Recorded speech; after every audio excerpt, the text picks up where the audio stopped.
Bashundhara GS সেন্টারে সবাইকে স্বাগত জানাই।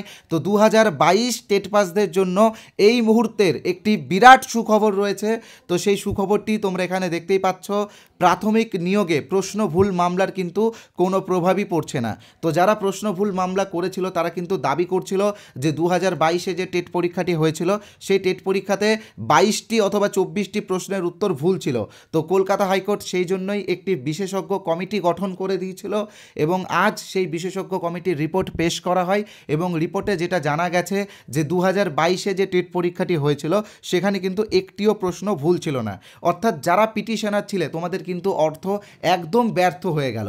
তোমরা যে কেস করেছিলে সেটা কিন্তু আর কিন্তু ভ্যালিড থাকলো না, তোমাদের অর্থ এবং সময় দুটোই নষ্ট হলো। তো এখন তোমাদের কি করা উচিত সেটা নিয়ে এই ভিডিওতে আমি অবশ্যই বলবো এবং তার পাশাপাশি এই যে 13,421টি শূন্য পদে যে নিয়োগ হচ্ছে সেই নিয়োগে পুরনো একাডেমিকে হবে নাকি নতুন একাডেমিকে হবে, তো সেই বিষয়টা নিয়েও কিন্তু আমি আলোচনা করব। দেখো, পুরনো একাডেমিকে হলে কিন্তু যারা এক্সট্রা কারিকুলাম অ্যাক্টিভিটির জন্য যারা সার্টিফিকেট বানিয়েছে তারা একটু এগিয়ে যাবে, আর যদি নতুন একাডেমিকে হয় তাহলে কিন্তু যাদের টেটে ভালো নাম্বার আছে তারাই কিন্তু এগিয়ে যাবে। তো বিষয়টা নিয়ে আজকে ভালোভাবে আলোচনা করব। তাই তোমরা যারা 2022 এবং 2023-এর টেট পাস ক্যান্ডিডেট আছো, যারা এই 13,421টি শূন্য পদে যে নিয়োগটি হচ্ছে সেই নিয়োগে যারা অংশগ্রহণ করছো, তোমরা কিন্তু এই ভিডিওটা পুরোটাই মনোযোগ সহকারে দেখবে, ওকে? আর আরেকটা কথা বলে রাখি, যারা এই প্রশ্ন ভুল মামলা করেছিলে বা প্রশ্ন ভুল মামলায় যারা আত্মবিশ্বাসী ছিলে যে নিজেদের নাম্বার বাড়বে, তোমরা নিজেদের আত্মবিশ্বাস অন্যভাবে বাড়াতে পারো।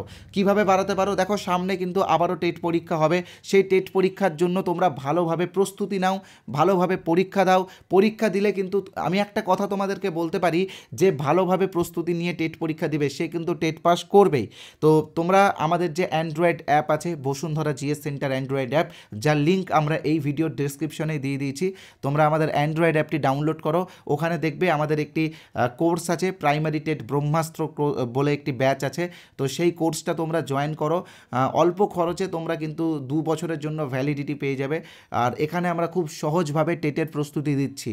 টেটে মনে রাখবে, টেটে যে চাইল্ড ডেভেলপমেন্ট অ্যান্ড পেডাগজি রয়েছে বা সাবজেক্ট পেডাগজি রয়েছে, এইগুলো কিন্তু ভালোভাবে শিখতে হবে, কারণ পেডাগজিতেই প্রায় 60 থেকে 70 নাম্বার তোলা যায়। তো তোমরা পেডাগজি যদি ভালোভাবে শিখতে চাও তো আমাদের এই কোর্সে যুক্ত হতে পারো। আমাদের অ্যান্ড্রয়েড অ্যাপ ইনস্টল করো, দেখবে ব্রহ্মাস্ত্র ব্যাচ আছে, সেখানে গেলে কিছু ডেমো ক্লাসও দেখতে পারবে, কিছু নোটসও দেখতে পারবে এবং বিনামূল্যে সিটেটের বিগত 10 বছরের প্রশ্ন উত্তরের পিডিএফ, শুধুমাত্র সিডিপির, এটাও কিন্তু ফ্রিতে পেয়ে যাবে। তাই তোমরা আমাদের অ্যাপে যাও, গিয়ে প্রস্তুতি নাও। আমি বলবো যে আমাদের অ্যাপে তোমরা অল্প খরচে যে প্রস্তুতি নিতে পারবে সেটা কিন্তু তোমাদের কাজে লাগবে। এইরকম প্রশ্ন ভুল মামলা টামলা করার দরকার নেই, সরাসরি প্রস্তুতি নিয়ে সামনে যে টেট পরীক্ষাটি হবে সেখানে ভালোভাবে পরীক্ষা দাও, ওকে?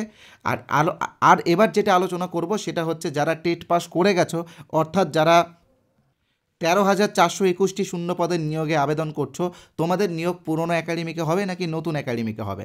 তো দেখো, এটা নিয়ে আলোচনা করার আগে আরেকটা কথা তোমাদেরকে বলে রাখি, 2017 সালে যে টেট পরীক্ষাটি হয়েছিল সেখানে যারা অংশগ্রহণ করেছিল তাদের কিন্তু 1 নম্বর করে বাড়ছে। তবে সেই সংখ্যাটা খুবই কম, এটার কিন্তু খুব একটা এফেক্ট পড়বে না এই নিয়োগে, মানে 13,421-এর নিয়োগে। তো যারা 2017 টেট পরীক্ষা দিয়েছিল, হয়তো 1 নম্বরের জন্য টেট পাস করতে পারোনি, তোমরা কিন্তু অবশ্যই নজর রাখবে পর্ষদ কি আপডেট দিচ্ছে। আর পুরনো একাডেমিকে নিয়োগ হবে নাকি নতুন একাডেমিকে নিয়োগ হবে, আর তার পাশাপাশি পুরনো একাডেমিক থাকলে কাট অফ কত যেতে পারে বা নতুন একাডেমিক হলে কাট অফ কত যেতে পারে, সেইগুলো নিয়েও কিন্তু আজকের এই ভিডিওতে আমরা আলোচনা করব। তবে তার আগে একটা কথা তোমাদেরকে বলে রাখি, আমাদের চ্যানেলের পক্ষ থেকে 25টি প্রশ্নোত্তরের একটি ফ্রি পিডিএফ দেওয়া হচ্ছে। এই প্রশ্নোত্তরগুলো প্রাইমারি ইন্টারভিউয়ের জন্য, ঠিক আছে? যারা ইন্টারভিউ দিচ্ছ তাদের জন্য কিন্তু এই প্রশ্নোত্তরটা, এবং এই 25টা প্রশ্নোত্তর বিগত দিনে যে প্রাইমারি ইন্টারভিউগুলো হয়েছিল, যেমন 2022-এর ইন্টারভিউ, 2020-র ইন্টারভিউ এবং 2016-র ইন্টারভিউয়ে কিন্তু এই প্রশ্নগুলো ধরা হয়েছিল। তো এই 25টা প্রশ্নোত্তরের পিডিএফ তোমরা একদম বিনামূল্যে পাবে। কিভাবে পাবে আমি বলে দিচ্ছি, তবে তার আগে জাস্ট একটা ছোট্ট বিজ্ঞাপন বিরতি নিয়ে নিচ্ছি। আমাদের চ্যানেল বসুন্ধরা জিএস সেন্টারের পক্ষ থেকে আমরা প্রাইমারি ইন্টারভিউয়ের একটি গাইড কোর্স এনেছি। এই কোর্সের অরিজিনাল প্রাইস হলো 499 টাকা। তবে তোমরা যারা আজকে আমাদের এই কোর্সে জয়েন করবে তোমরা কিন্তু 50% ডিসকাউন্ট পাবে। তবে এই 50% ডিসকাউন্টটা শুধুমাত্র আজকে রাত্রি 12টা পর্যন্ত, ওকে? তো যারা এই 50% ডিসকাউন্টের লাভ উঠাতে চাও তারা কিন্তু আজকে আমাদের এই কোর্সে যুক্ত হয়ে যাও। এই কোর্সের প্রাইস আজকের জন্য 249 অর্থাৎ 249 টাকা। আমাদের এই কোর্সে কিন্তু প্রায় 2000 জনের মতো ইন্টারভিউ প্রস্তুতি নিচ্ছে, আর মাত্র 100 জনই আমাদের এই কোর্সে যুক্ত হতে পারবে। আমাদের এখানে তোমরা রেকর্ডেড ক্লাস পাবে এবং প্রাইমারি ইন্টারভিউ সংক্রান্ত বিভিন্ন টপিক যেমন NCF 2005, RT 2009, সর্বশিক্ষা মিশন, নির্মল বিদ্যালয় অভিযান, মিড ডে মিল স্কিম, এইগুলো টপিককে আমি একদম সহজভাবে ইন্টারভিউয়ের জন্য যেরকম পড়ানো দরকার সেইভাবেই পড়িয়েছি। তোমরা চাইলে আমাদের কোর্সের কিছু ডেমো ক্লাস দেখতে পারো বা কিছু নোটস পেতে পারো।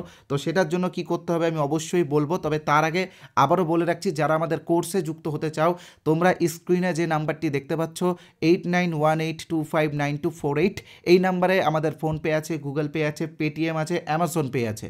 ব্যাংকিং নেম সোমনাথ সাহা অথবা বসুন্ধরা দেখাবে। তোমরা এই নাম্বারে আজকে রাত্রি 12টার মধ্যে যদি জয়েন হও তাহলে 249 টাকা পেমেন্ট করে এই নাম্বারেই হোয়াটসঅ্যাপে পেমেন্টের স্ক্রিনশটটা পাঠিয়ে দিলে আমরা আমাদের কোর্সে তোমাদেরকে যুক্ত করিয়ে দেবো। তোমরা চাইলে পাশে যে QR কোড আছে সেই QR কোড স্ক্যান করো, পেমেন্ট করতে পারো। ওকে, আর তোমরা যারা ওই 25টা প্রশ্ন উত্তরের PDF ফ্রিতে পেতে চাও বা আমাদের কোর্সের কিছু ডেমো PDF ফ্রিতে দেখতে চাও, তো তোমরা এই যে হোয়াটসঅ্যাপ নাম্বারটা স্ক্রিনে দেখতে পাচ্ছ 8918259248, এই নাম্বারে হোয়াটসঅ্যাপে INT বা ইন্টারভিউ লিখে SMS করো। মনে রাখবে হোয়াটসঅ্যাপেই কিন্তু শুধু SMS করতে হবে, নর্মাল SMS করলে কিন্তু হবে না। তো হোয়াটসঅ্যাপে INT বা ইন্টারভিউ লিখে SMS করলেই আমরা আমাদের কোর্সের কিছু স্যাম্পল PDF তোমাদেরকে পাঠিয়ে দেবো এবং তার পাশাপাশি 25টা প্রশ্ন উত্তর যেটা বিগত দিনের প্রাইমারি ইন্টারভিউয়ে ধরা হয়েছিল সেটার PDFটাও কিন্তু আমি তোমাদেরকে পাঠিয়ে দেবো। ওকে, INT বা ইন্টারভিউ লিখে SMS করলে হোয়াটসঅ্যাপ গ্রুপের লিঙ্ক পাবে, 3টা হোয়াটসঅ্যাপ গ্রুপের লিঙ্ক তোমরা পাবে, তার মধ্যে যেটা ইন্টারভিউ আছে প্রাইমারি ইন্টারভিউ সেটাতেই তোমরা যুক্ত হয়ে যাবে। ওকে, এই গ্রুপেই আমরা একটি নির্দিষ্ট সময়ে সেই PDFগুলো তোমাদেরকে দিয়ে দেবো এবং ইন্টারভিউ রিলেটেড যাবতীয় আপডেটও কিন্তু আমরা সেই গ্রুপেই দেবো। আর তার পাশাপাশি আরেকটি কথা তোমাদেরকে অবশ্যই বলে রাখি, তোমরা যারা এই নাম্বারটি সেভ করতে বিরক্ত বোধ করছো তোমরা এই ভিডিওর কমেন্ট বক্সে যাও, কমেন্ট বক্সে দেখবে একটি হোয়াটসঅ্যাপ লিঙ্ক দেওয়া আছে, সেই লিঙ্কে ক্লিক করেও কিন্তু তোমরা সরাসরি আমাদের হোয়াটসঅ্যাপে আসতে পারবে। ওকে, এবার আমি মূল যেটা বিষয় সেই বিষয় নিয়ে আলোচনা করব যে পুরনো একাডেমিক লাগু হবে নাকি নতুন একাডেমিক লাগু হবে। তো দেখো, একটা বিষয় তোমরা মাথায় রাখবে, পর্ষদের পক্ষ থেকে যখন 13,421টি শূন্য পদের নিয়োগ বিজ্ঞপ্তি দেওয়া হয় তখন কিন্তু একদম ভালোভাবে মেনশন করা ছিল যে পুরনো একাডেমিকেই নিয়োগ হবে। তোমরা চাইলে ওই সেপ্টেম্বরে যে নোটিফিকেশানটা দিয়েছিল সেই নোটিফিকেশানটা তোমরা ফলো করবে। তো সেই নোটিফিকেশানে কিন্তু ভালোভাবে মেনশন করা আছে যে পুরনো একাডেমিকেই নিয়োগ হবে। তারপরে হঠাৎই নতুন করে গেজেট আসে, নতুন নিয়োগের গ্যাজেট, যেখানে টেটের ওয়েটেজ বেড়ে 25 হচ্ছে। তো তারপর কিন্তু সেই ইয়েটা আসে। তো আমি এখানে একটা কথা তোমাদেরকে বলতে চাই, মহামান্য সুপ্রিম কোর্টের 5 জন বিচারপতির সাংবিধানিক বেঞ্চ থেকে একটি রায় এসেছিল। সেই রায়ে বলা হয়েছিল যে কোনো নিয়োগ চলাকালীন নিয়োগের কোনো নিয়মের পরিবর্তন করা যাবে না। তো সেক্ষেত্রে কিন্তু পুরনো একাডেমিকে নিয়োগ হওয়ার চান্সটা একটু বেশি। তবে যেটা রায় দিয়েছিল, ঠিক আছে, তবে যেটা রায় দিয়েছিল সেই রায়টা কিন্তু এলিজিবিলিটি ক্রাইটেরিয়ার ক্ষেত্রে বলা হয়েছিল, নিয়োগের ক্ষেত্রে না। ঠিক আছে, তো দেখা যাক এখন কি হয়। তবে আমার মনে হচ্ছে যে 70% চান্স আছে পুরনো একাডেমিক এবং 30% চান্স আছে নতুন একাডেমিক। তবে যেটাই হোক না কেন এটা কিন্তু কেস হতে পারে, কারণ যেটা ফার্স্টে মানে সম্ভবত 26শে সেপ্টেম্বরই হয়তো হবে, সেপ্টেম্বর মাসে যে নিয়োগ বিজ্ঞপ্তিটা দেওয়া হয়েছিল সেখানে কিন্তু বরাবর ভালোভাবেই কিন্তু মেনশন করা ছিল যে পুরনো একাডেমিকে নিয়োগ হবে। তো দেখা যাক কি হয়, আমাদেরকে অপেক্ষা করতে হবে।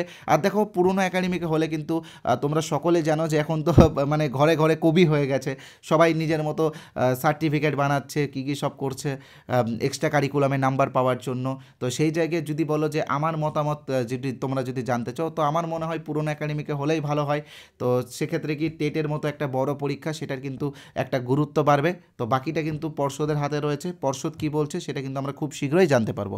তো ধন্যবাদ আজকের এই ভিডিওটা দেখার জন্য। যারা প্রশ্নভুল মামলা নিয়ে যারা পিটিশনার ছিলে বা যারা আশাবাদী ছিলে যে নাম্বার বাড়বে, তোমাদেরকে বলবো যে কোনো নাম্বারই বাড়েনি। 2022 স্টেট পাসে যেটা পর্ষদ যে ফাইনাল অ্যান্সার কি দিয়েছিল সেটাই কিন্তু ফাইনাল। এবং তোমরা প্রস্তুতি নাও, সামনে আবারও টেট পরীক্ষা হবে, প্রাইমারি টেট। তো সেখানে তোমরা নিজেরা পরীক্ষা দিয়ে ভালো স্কোর পেতে পারো। ধন্যবাদ।